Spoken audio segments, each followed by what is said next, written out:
We thought it would be great sport to feed the human to the Karnak's bone ripper, and it was for the first 3 minutes.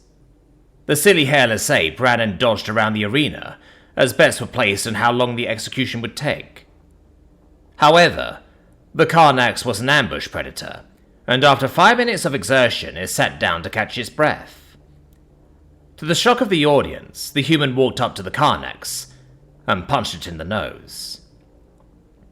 This riled up the great beast, who rose up and began chasing the human again. The sudden activity triggered a new round of betting, as onlookers sought to profit from this strange creature, with an obvious death wish. Unfortunately, the chase barely lasted another minute, before the great beast had to sit back down to recover. Again, the human walked up and delivered a blow to the gasping Karnax. This pattern repeated for the next 21 minutes, long after the next 4 executions were scheduled to take place.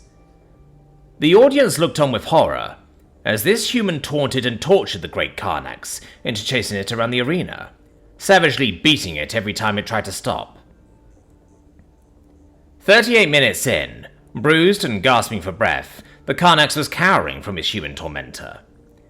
From time to time, the Karnax would blindly lash out, but the human just stepped out of range, then resumed the beating. A thin coating of liquid on the human skin was the only indicator it was exerting itself at all. The crude bone cudgels at the end of the human's limbs did little to permanently damage the Karnax, but it drove the air from the Karnax's lungs.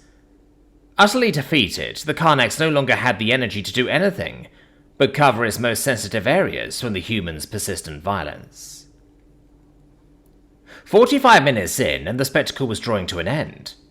The Karnax was still alive, but barely.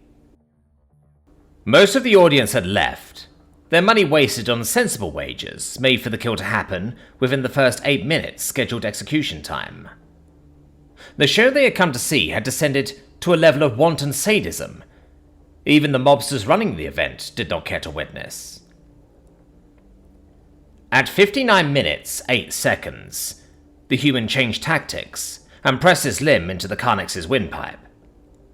59 minutes 32 seconds, oxygen deprivation caused the Karnax's first heart to stop beating. 59 minutes 46 seconds, the second heart joined the first. Complete brain death was occurred at 60 minutes exactly, and the arena's klaxon blared that the execution was complete.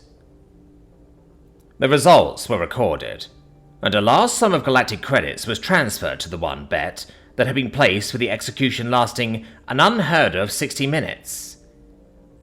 The arena was mostly empty by that point, but the few who stayed to witness the end of this bizarre spectacle saw the human pushing the Karnax's body to the corner of the arena, before using it as a stepping stone to vault over the smooth arena walls.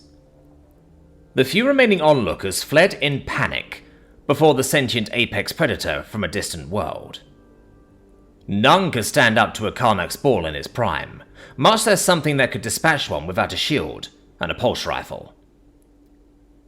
Now in a deserted gallery, the human stopped briefly at a betting machine to collect its winnings before disappearing into the night.